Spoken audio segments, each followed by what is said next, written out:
Hi guys, Elizabeth and Ricky here, and this is Life Goes Online. Woo! On today's episode, we're going to be talking about Christmas, the expectations of that. We're going to be talking about bugs, and a little bit about Stutz. Stutz. Stutzies! God, Stutty! Come on! Can't wait. Let's do this.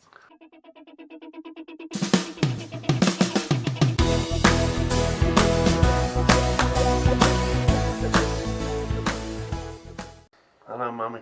G'day. How you going? Oh, well, do you really want to know? Go on.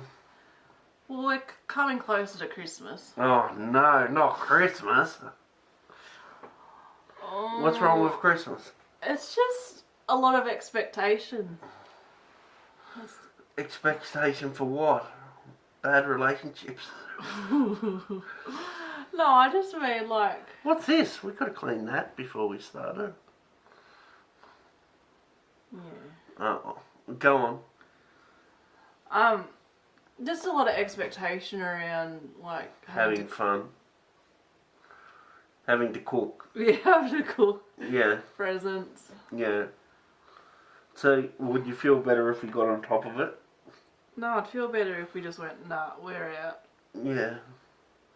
Well, there's not that much to do this Christmas, is there? It's fairly... It's not a big Christmas. No, but still, they're all the same. Oh, okay. I love Christmas. I love Christmas. Until I get to Christmas, and then I'm like, want more Christmas love. New Year's a good time of year. You know, it's a whole year until Christmas. Yeah, yeah. My plan in New Year's, in the last few years, is to, whatever my goal is to change at on New Year's, I start it the week before. Yeah. So because generally it's something like in the past it's been don't smoke, even though I haven't smoked for a long time, or give up alcohol or something. Yeah. So I'm not gonna I'll give up alcohol and then have a bender on New Year's Eve and then start, because then your first day out of the blocks is with a hangover, and I'd rather start early and get through New Year's without drinking. Yeah. Yeah, so I'll probably do that same thing this year where I'd give up alcohol, because I went from drinking 2 to 4 days a week, and then I cut back and I started drinking 1 beer at a time, 1 big bottle. Now I'm on to 2 most days, aren't I? Yeah, and then 3 when I want to party. Yeah. But mainly 2. Yeah. But very rarely just 1 big bottle.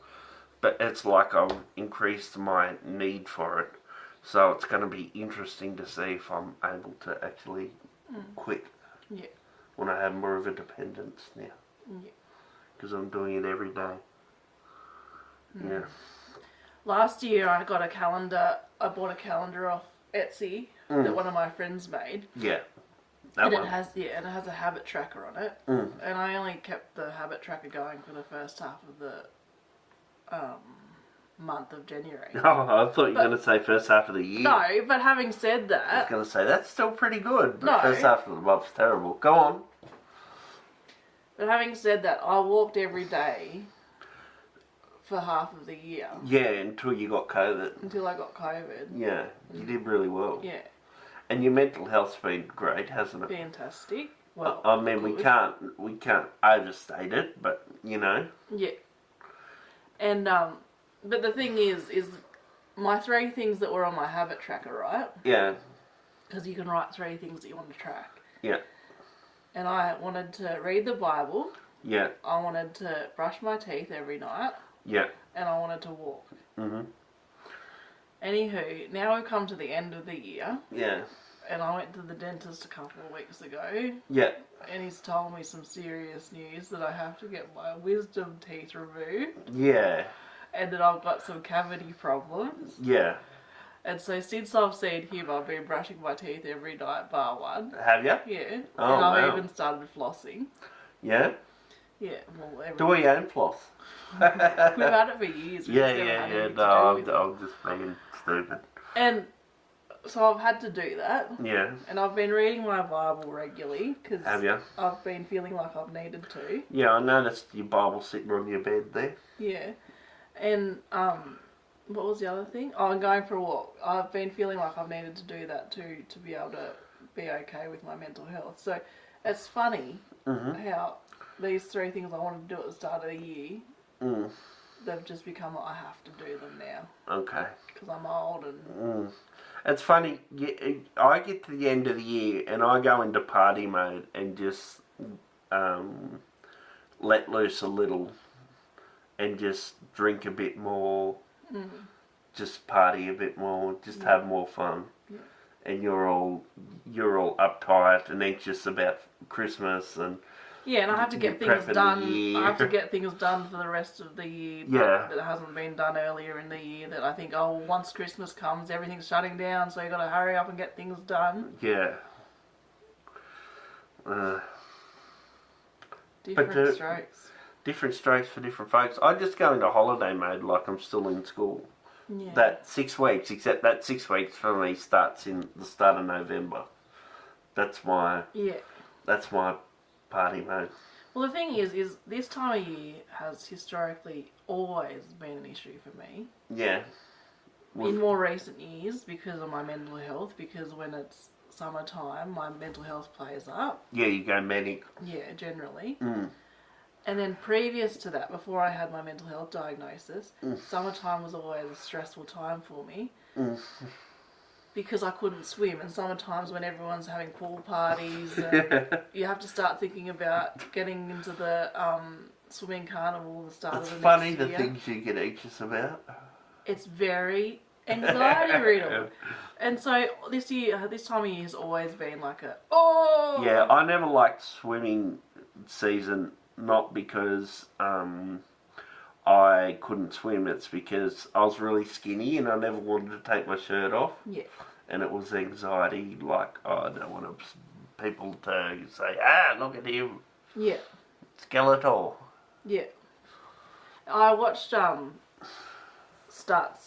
on Netflix. Yeah, yeah. Which is very unusual for me. I know I've been saying it's very unusual. Talk about what it is to say it's unusual. It's unusual for me to watch anything on Netflix. Oh, yeah, okay. It's unusual for me to watch anything on Netflix. But Stutz is Jonah Hill, the comedian actor. I guess he's an actor that does comedy roles mainly. Yeah, he's not really a comedian. No, but like he does comedies. Yeah. He sits down with his therapist, whose last name is Stutz. Yeah. Jewish guy. A Jewish guy and they sit down and they kind of reflect on his treatment and also... But they don't really talk about him. They talk about the skills, the methodologies and what he learned from Stutz. So he's pretty much impressed with his psychiatrist, psychologist, whatever he is. Yeah. And then he's gone, I want to do a show with you and you say all the little principles and ideas that I've learned off you that's made my life better. Yeah. Yeah. Anyway, why was I saying that? Because... Oh, that's why I was saying that. Okay. Because, Jonah Hill was a bit of a porky guy at one stage, and he was like, you'd describe him as that fat actor. But he was talking about how that really affected him when he was younger, like being known as like the fat guy, or even when he was like before he was an actor, being known as the chubby guy or whatever. And that really affected him. So I was just thinking about like body image with men and stuff, like whether you're skinny or whether you're fat, like it really, like that's his biggest demon, is his weight. Yeah. Yeah. Yeah. Yeah, I was pretty self-conscious about being too skinny when I was younger. But being overweight as an older man, I can see how people, if they're a little vain, would struggle with it, and probably that would help them to put in more effort to overcome it. But I'm not really that body conscious. Yes, you are. No, I'm not. Oh, okay. No, I'm not. How am I body conscious? Well, not body conscious in that way, but body conscious. You're conscious of the fact that you're very aware, or you perceive that other people perceive you differently because of your body. Yeah, but that's only because that's a fact. Well, it might not be. Yes, it is. You get treated differently because you're fat. Okay. You do. All right. Like men and women. It's just how it is. Yeah, but I mean, that doesn't mean that it frames every conversation I have or whatever. But I can get the feeling when someone, before they get to know me, sort of discounts me. Yeah.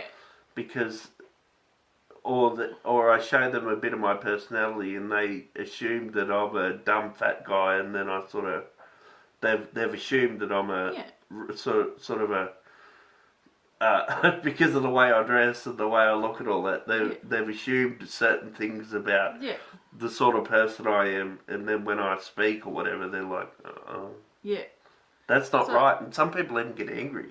Like, you're not supposed to be that person. Yeah. You can't be happy. You're a fat dude. Yeah.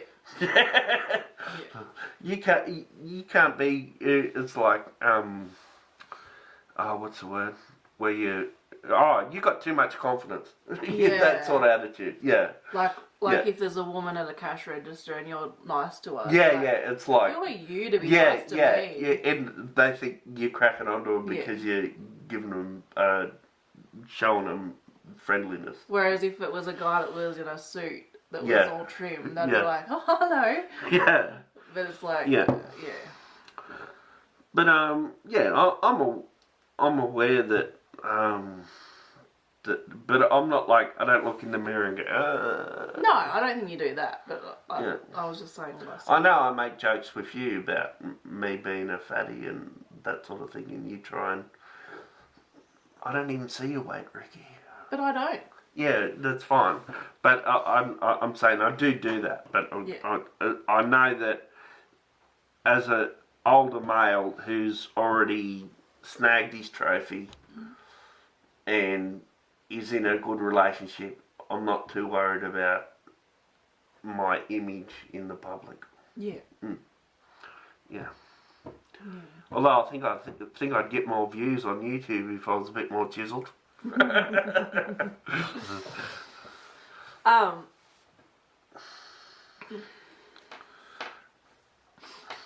Anyway, this Stutz movie documentary thing, I'll just do spoiler alert. Are you going to watch it or not?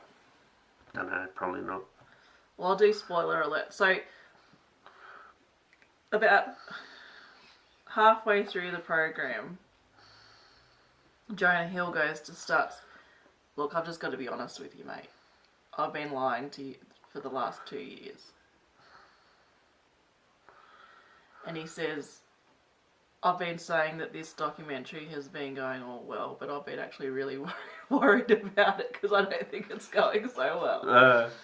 And it's just this pivotal moment in the documentary where you realise, so the whole time they've been talking over a day, the course of a day, but then you realise at that point in the documentary that they've actually only been talking for 2 years, and they've been wearing the same clothes for the last 2 years. Yeah. And Jonah Hill's been wearing a wig so that his hair has kept the same size. Wow. And like he's got shaven hair underneath, but he puts a wig on so it keeps the same length. Yeah.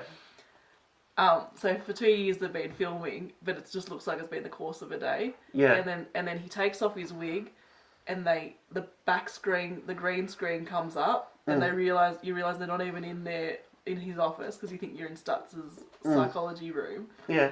And you just like, oh, what is real? Like it's this moment of like, it's kind of like when you watch The Good Place and you're like, we're in the bad place. Yeah. It's like what? So there's a bit of drama. There's a bit of drama to it, but there's this beautiful part at the end where Stutz says to Jonah, "Why did you make this movie?" And Jonah goes, "Well, at the start, I wanted to make this movie so that I could deliver these tools to people that I've learnt that's really grown my mental health to as many people as I can through this format." And then he goes, "But now I've realised It's just that I love you, and I want to be able to show you that I love you and that you're important to me, and I don't want to lose you. Okay. And it was this beautiful moment of like, that's inappropriate. That's his counsellor. it's very inappropriate. The counsellor goes, "I love you." Yeah. Like there was a lot of love. But he's not. He as a counsellor, he's sort of throw the handbook out the window. Oh yeah, he's probably a no bullshit therapy guy. Yeah, yeah. Which is an actual therapy. Yeah. But he, like, there was just so much love for this therapist. Yeah. They'd only been seeing each other for 3 years before they started making the movie. So they'd been seeing for each other for 5 years. But both of them loved each other so much. And because Stutz has Parkinson's and he's probably got life-limiting kind of illness. Mm-hmm. And he was all shaky and stuff at different times through the filming. But there's just these moments where you just look and there's so much love between them. Yeah. And it's just really beautiful. Yeah. I'm cynical that's... I'm sure they do have that love, but also because they're on camera, they have to do it performatively. You know what I mean? Yeah, maybe, but there is a lot of love. Yeah, sure. Did I just ruin that? I just thought it was beautiful, just that halfway moment of Stutz and realising that it's all fake and yeah. I might have to watch it then. Yeah. And then come back to saying if I thought it was that good. Oh, well, it's not as good as I've talked it up to be, but it was good because you were Oh, surprised. now you're talking it down. Exactly, so that you get a bit of enjoyment out of it. Okay. Oh, I just wanted to say that if you go to lifegoes.online, you can get 2 free books from me, or you can buy my anthology, which is just funny words on pictures. And I wanted to talk about, I remember as a child going for drives and your window would be covered in insects, like dead insects. Yeah. And now there's like one grasshopper every 14 days. Yeah. And you used to have bugs like this time of year with the Christmas beetles that'd be out, and you'd go outside and you'd hear them all. And even birds in the morning, you'd go outside and there'd be, 5 different bird calls. Yeah. Magpies and kookaburras and little friggers, whatever they are, singing. And you'd look on the window at night and you'd have 2 lizards and a couple of frogs and a heap of different bugs. And now there's just nothing. Yeah, I saw an article that said that the Christmas beetles are all gone. Yeah. Not all gone, but like they're not where, at the quantity as we're used to. Yeah, they used to be everywhere, but like, you just got these generic bugs now. Like anything with a bit of, that isn't good for all conditions, it just sort of disappeared. It's a bit scary. And you were saying, what bird were you saying you haven't seen for a while? Cockatoo? Yeah, this year I haven't seen any cockatoos. Yeah. So I don't know what's happened to them.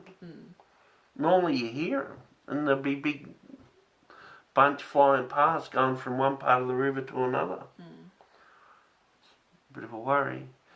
It's become more and more obvious in the last 10 years, I think. But I saw a frog about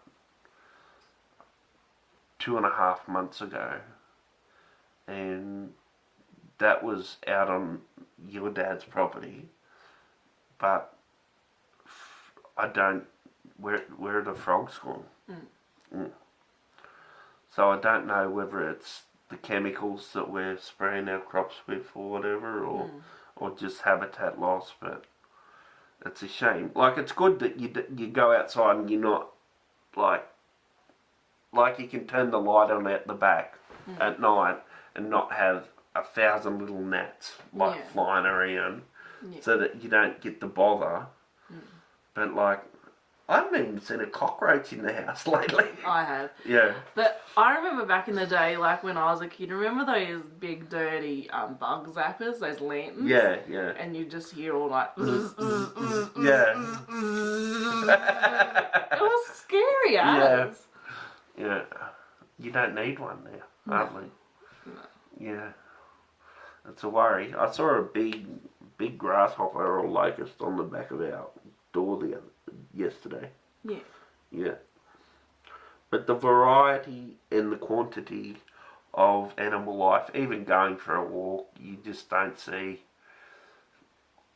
bugs. Like, I remember going into the mall and seeing at least 4 kangaroos and an emu inside the mall. Yeah. Maybe not, but you know what I mean. Like, it's a worry. It is a worry. Yeah.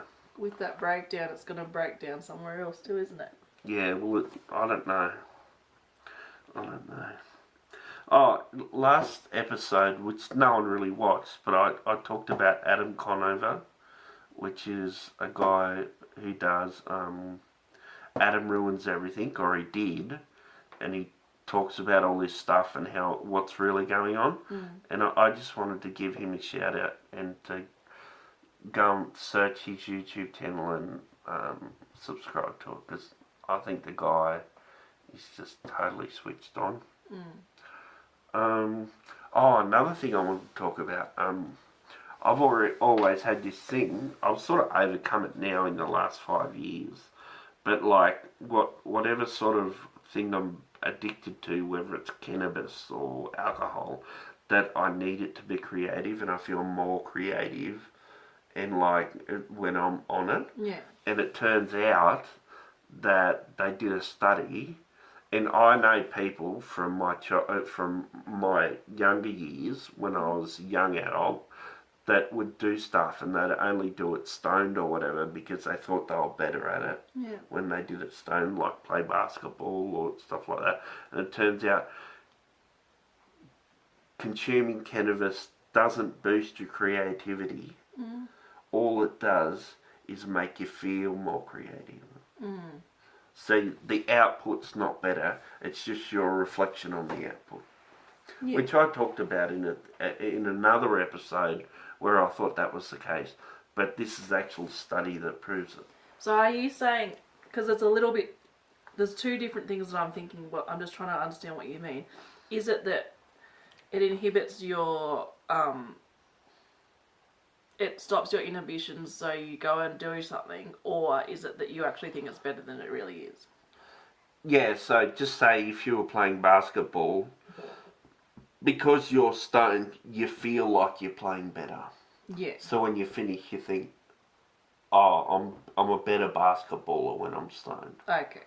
But you don't actually play better. Yeah. And when you do art, this was with cannabis, but I'd say it would be applied to most things. You actually feel like that you've got those juices going, but the actual output is no better than if you were just being normal plain Jane and just get the job done. So do you think though that there's an element where that it gives you confidence so you do more? Because you don't have that restriction, because you're like, oh, I can do this now, so you're not inhibited. Yeah, but then but that's not a good problem to have. No. Like where you take a substance to perform. No. Because then you're reliant on it, and you're not actually like working on a skill as a normal person. Like, if I was getting up and going, like, I even do this sometimes when I'm writing. I go, I can't write until I've had a beer or whatever. Yeah. Just for a bit of motivation or whatever, which I'm sure it does give me that. But, if I just white-knuckled it and got it done. Yeah. It's not like the work's any better. Yeah. It's just my feeling around it because I'm in a positive mood. Yeah. Thanks everyone for watching. Please like and subscribe. Don't forget to hit that bell. On next week's show, we're going to talk about ships and boats and dinghies. What's the difference? How big they get? How big a boat has to be before it's called a ship? And just really ship it up and ship and ship shape. Can't wait. Thanks. I mean, I don't know.